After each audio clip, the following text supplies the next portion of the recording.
Hello all, welcome. Today I have brought Vance Major, a person who has done multiple Star Trek themed movies, in with me today to discuss Lower Decks. Because I figure, who am I? I'm 36 years old. Yeah, sure, I've watched most of the series, but I thought I'd bring in someone who has much more years on me and more Star Trek knowledge to discuss this Lower Decks. So Vance, thank you for coming, and I don't know whether to say thank you or I'm sorry that we're going to do this recording, but we're going to do it anyway. So thank you very much for coming. How are you doing tonight? Absolutely, man. If there's anyone that I'd rather go through the trenches with on this stuff, it's you, my friend. So no problem. Alrighty. So first off, this is the culmination of so many things. It is Star Trek. It is cartoons. It is, a bit of the tried and true heroes. It is a bit of, oh my goodness, this is like Ren and Stimpy, or, shoot, what is that cartoon? Shoot. Beavis and Butthead? No, well, there's a little bit of that. Rick and Morty. There's yes. Rick and Morty. It's got a little bit of everything to it, but the way I would describe this, at least for me, because again, to those haters out there that are just so diehard, you gotta love everything Star Trek. Like, the way I would describe this, from my experience as I was watching this, and I gave it my undivided attention, is I feel like it's, someone wants to make a soup and they put their kettle on the stove, and someone goes, "Oh, soup. Well, hey, carrots would go really good in the soup," and they put some carrots in. And then someone else walks by and go, "Oh, soup. Well, hey, you know what? I'm going to put some celery in." And then someone else walks by and goes, "Oh, soup. Well, you know what? I'm going to put some broccoli in there. That would go really good." And someone else comes by and goes, "Oh, soup. It'd go really good in there? Tofu." And then someone else comes by, "Oh, man, soup. It'd really go good in there? Some Tabasco sauce." And by the time you get to the end of this soup, you don't know what the fuck is in there, and it tastes like ass. Yeah. And technically, it is a soup, but you don't know what you have, and you got a whole bunch of something, and technically it pleases, you've got carrots, which is good, you've got broccoli, which is good, you got tofu, which some people like tofu, it's not bad, but when you mix it all together, you're like, is it for me? I don't know. So I'm sitting here watching this cartoon and I'm like, I don't know if this is for me. Now, I like Ren and Stimpy, it's got some offbeat humor. I liked it when I was younger. When I watch it now, I'm like, it doesn't really hit the same chords. Yeah. I liked Beavis and Butthead when I was younger. I used to skip school. I used to go with my best friend. We used to sell my mom's Bible movies. And funny story about that is we would go down to the pawn shop, sell the movies, go down to the grocery store. We would buy crushed ice and cheap diet soda, and we would go drink our sodas as we would watch Beavis and Butthead. And then, ironically enough, my mom and I would go down to the thrifts. We'd go down to the pawn shop, and she would rebuy those movies, going, "Oh, I don't know if I have this." I'm like, "I don't think you do, Mom." And then she would buy those movies again.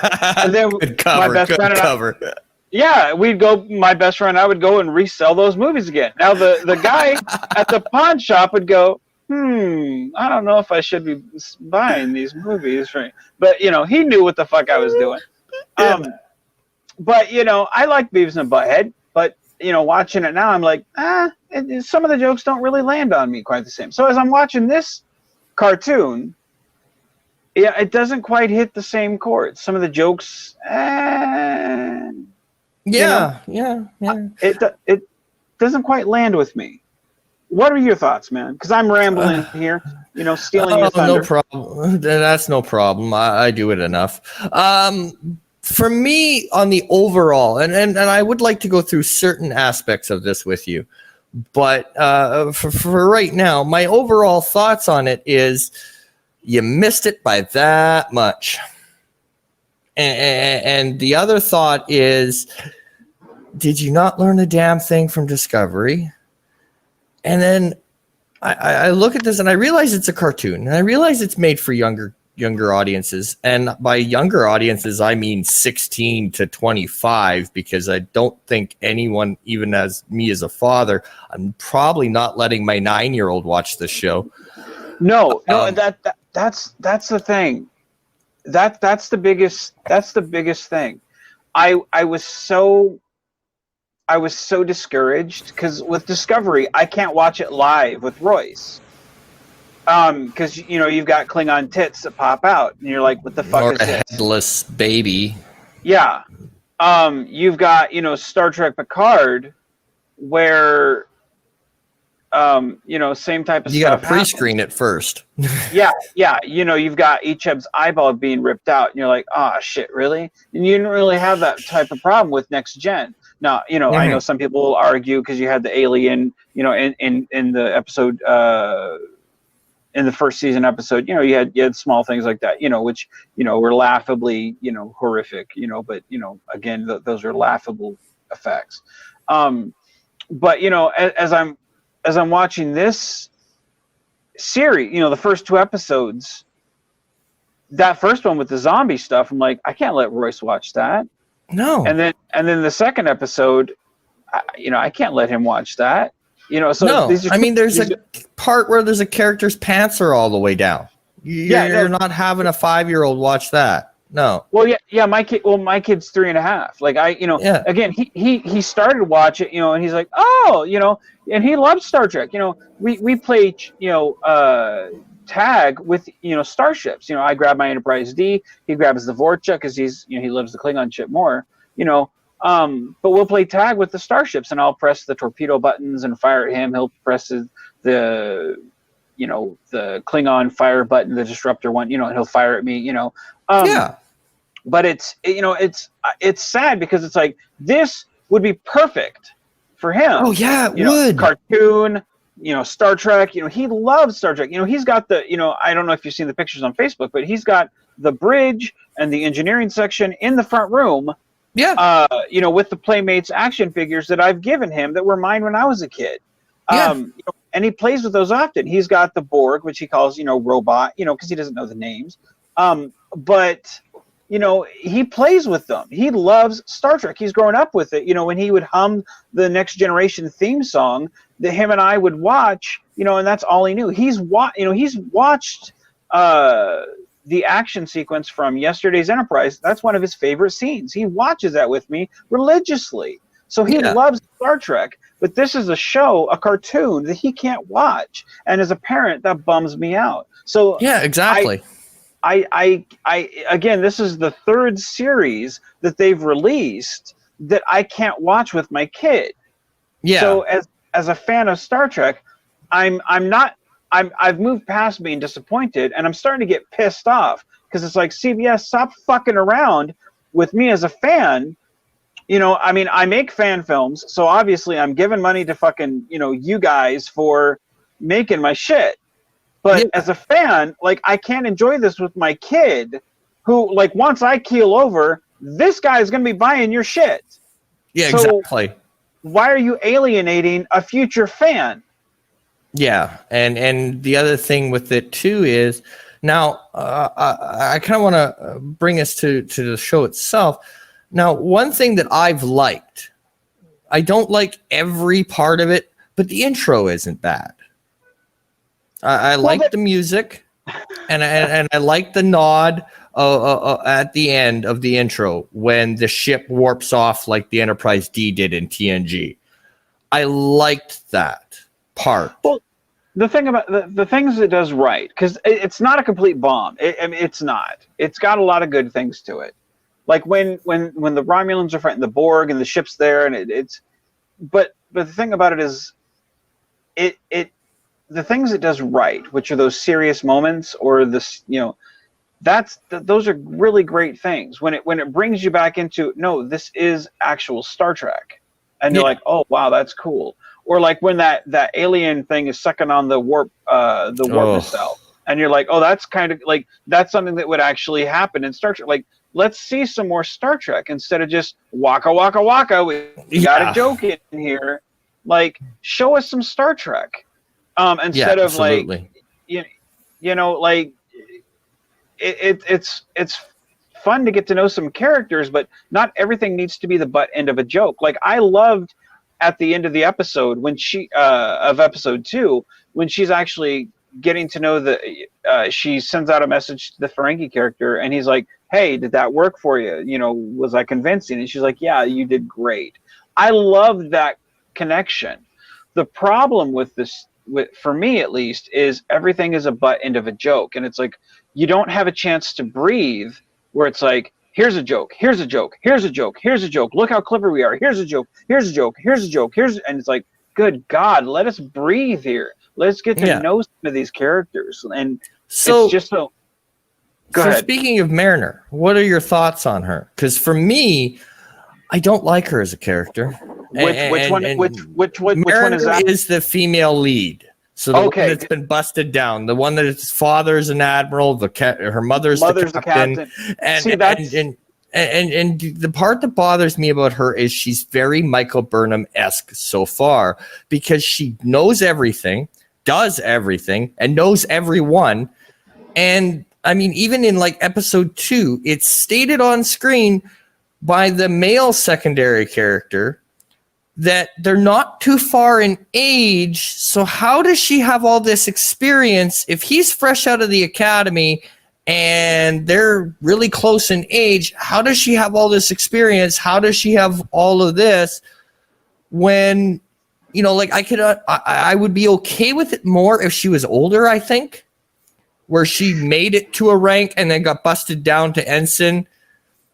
Well, and she was kind of like the big sister of all the ensigns, but she's not. She's pretty much their peer, but she's got all this experience and she's gone on, Black Ops missions with Klingons. What the? I actually enjoy her character. And the reason being is, like, one thing I think that really sucks about Star Trek is when they kind of put it to, when you're in the academy, you kind of have this, like, you look at the universe with your eyes wide open, like, whoa, gee golly willikers. And that's just not realistic. Like, you have to remember, like, even though you're in the academy, like, you're still, like, I mean, unless you're Wesley Crusher, who's, considerably young, like, you are past 18-year-old, you're 19, 20, 22, 24, you're not a kid.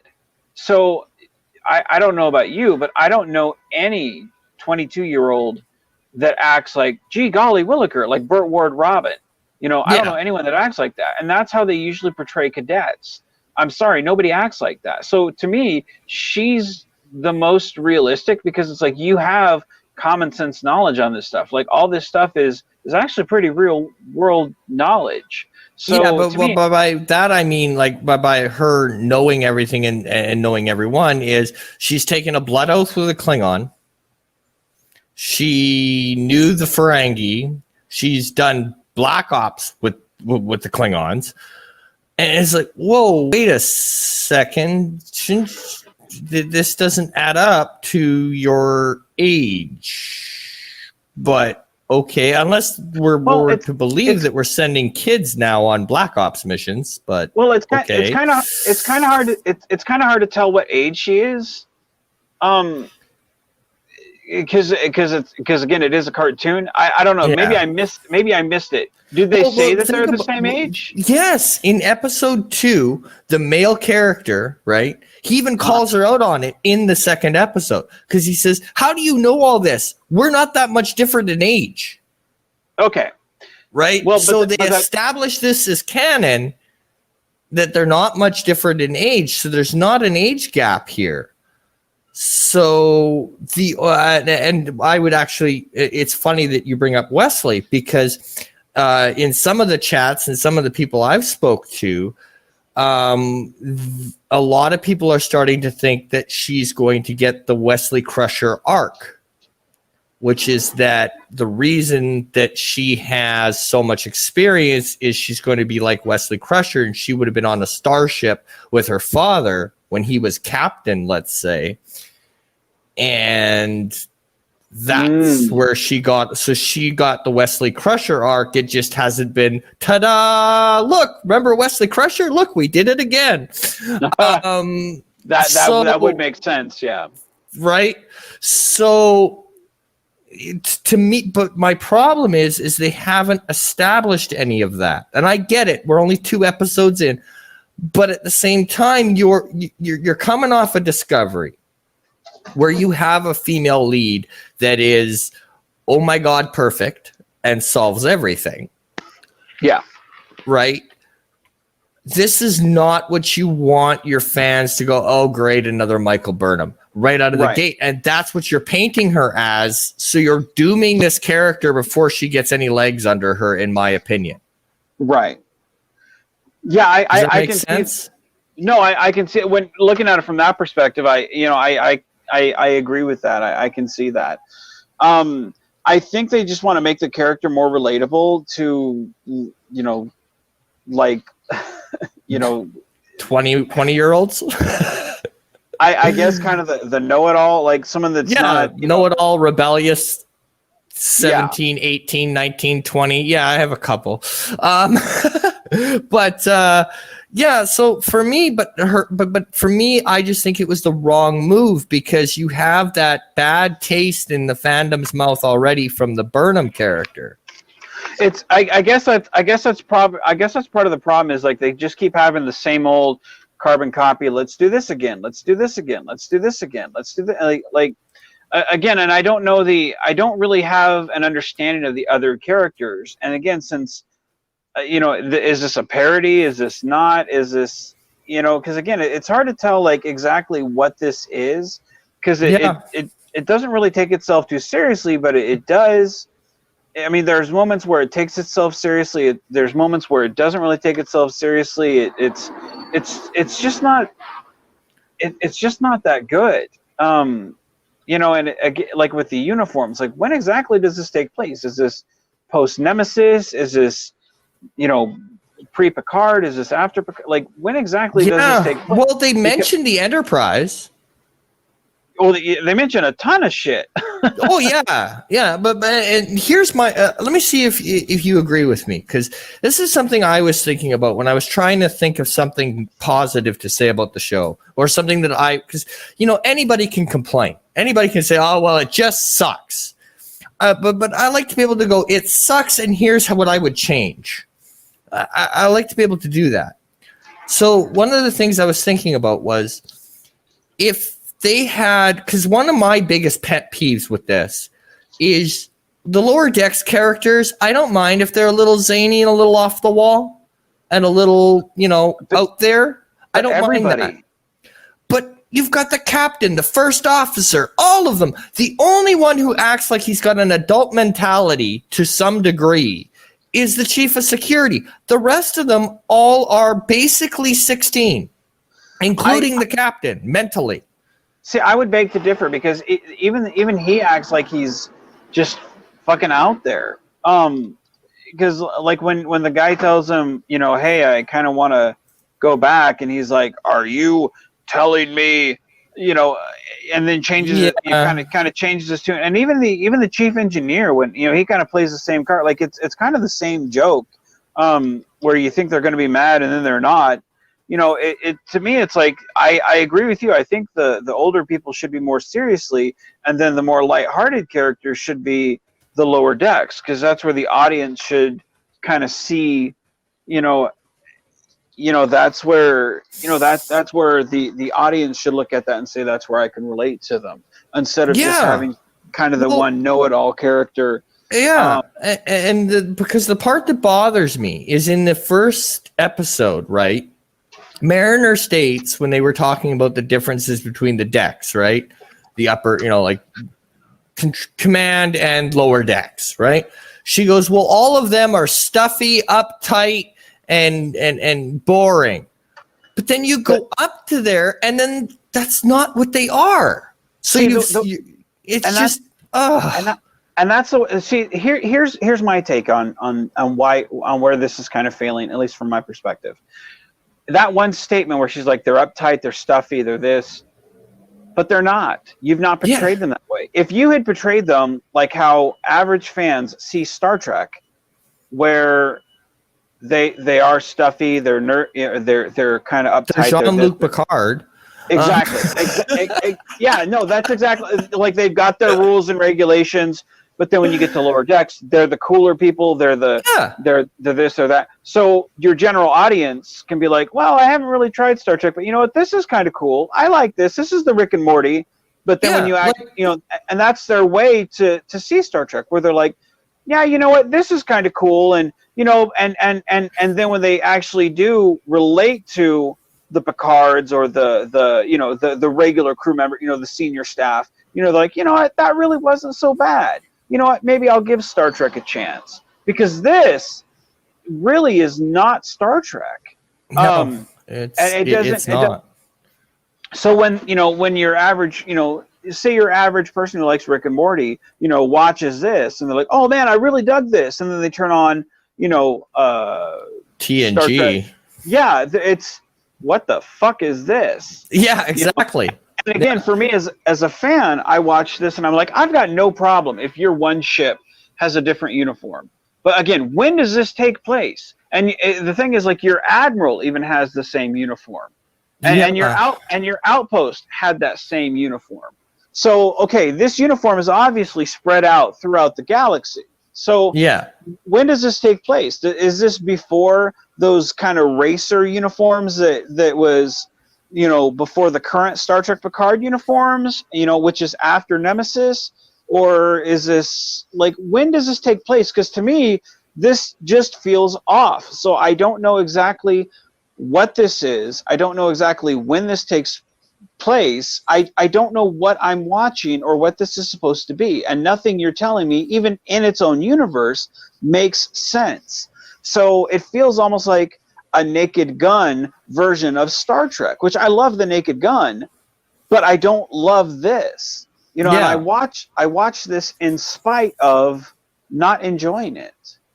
Yeah, and honestly, I really think that one of the parts in the second episode that I will admit I think was supposed to be funny, but to me it was just like, are you effing kidding me?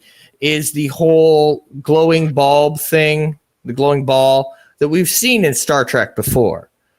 And then it poops out a tricorder. Okay, fine. And then it poops out a kyber crystal to power said tricorder. And I'm just like, no, why? No, that's too close to a kyber. No, what are you doing? Wrong franchise, idiots. Well, the thing I found, which again, it's like if you wanted to do Star Trek, then you have to do Star Trek, because the thing about it is, like, this entity comes on board your ship and immediately you attack it. Okay, what? Okay, so fine, for the sake of the joke, you want to get it inside this tube. Okay, that's fine. But then you bribe it to give you a tricorder. Okay, fine. But then you just leave it and walk off with your tricorder. So again, in your own universe, which is still Starfleet, you left a dangerous entity which can create things. You just left it. So and then it goes into the captain and it's never mentioned again. Just saying. But they left but they left the entity. Yeah. Is my point. This thing came on board your ship. And I mean, again, like, as a Star Trek fan, I'm sitting there going, why are you even making Star Trek? Even though it's supposed to be funny, ha ha ha, they got a tricorder, ha ha. Like, I'm sitting here watching, how is this funny? I don't get it. I don't get how it's fucking funny. It's not. How's this fucking funny? Change Alien to a cat. Yeah. And tell me cat lovers wouldn't be fucking offended. Oh, like, they'd be losing their minds. I don't get how this is funny. I mean, I don't get how it's. I don't get how the holodeck joke where everybody is naked exercising. I don't get how that's funny. I'm not. I don't see how it's funny. That wasn't funny to me. Or the oh, we got hit with an asteroid and now all the babies and kids are dead. That was funny, wasn't it, Vance? Yeah, I don't get the humor. I mean, there's some things which are, like I said, I enjoyed the Ferengi moment. I enjoyed the moment where, like I enjoyed the Ferengi. I actually enjoyed that character. I enjoyed him trying to get them to come with him. I enjoyed that. I liked that character. I was like, I like that. Now I was completely. I was face palming. I'm like, why is he not calling her out on his shit? Going, that's a fucking. How do you not know that's not a Ferengi? Like, how do you not know that? Like, how are you not calling her out right now? Like, how are you not able to see this is seriously? Like, seriously? Like, what? But whatever. It's fine. For sake of the episode, it's fine. But all these other things, like, again, it's got some very small things that are okay, but it's got some really huge things that I'm just like, in universe, I don't enjoy this. Everything is just very off. And again, in universe, you say, oh, they're stuffy and so straight laced up there, but then you get up there and you're like, okay, the chief engineer guy wigs out and gets so fucking chief engineer does the same thing. The captain's frantic. Like, seriously? Like, so it's not true. Everybody just is a wacko, and I just don't find it funny. So let me ask you about this, because I haven't asked you about this yet. What were your thoughts? Because let's face it, every Trek guy is going to argue over which ship is better. I mean, we've argued over, Trek fans have argued over Connie, Enterprise D, Enterprise E, and every ship that's come out from A to Z. What do you think of the ship design? It's different. I don't hate it. I like it. I mean, it's not my first choice, but if you were to say, hey, make a fan film with this as a ship, I'd be like, all right. I mean, there are some ship designs where I'm like, I fucking hate this design. But it's one of those ones where it's like, you know what? It's as soon as you see it, you're like, yeah, I know exactly which show I'm watching just based on the ship. Yeah, so like for me, so sorry, go ahead. So it's instantly recognizable, which again, like I've said before, that's one reasons why I made my the Constar, the warp nacelles blue on the classic Connie, because it's like I wanted something where every fan filmmaker wants their own Constitution class, and they want to be and it's like, nope, you need something that makes you stand out. So I put the Next Generation crew on a Constitution class ship because I had a Constitution class bridge. So I wanted something that was visually different, something that makes you stand out. So Next Generation uniforms on a Constitution class bridge make the warp nacelles blue, so it looks like it's JJ enough, but yet it's Kirk's classic ship. Something where it's like, something's a little bit off, but it still stands out. It's not your old, classic Constitution class ship where, if you squint at the registry letters, you're like, oh, that is something. That's not Kirk's ship. That's someone else's. It's just at a glance, you're like, that's different.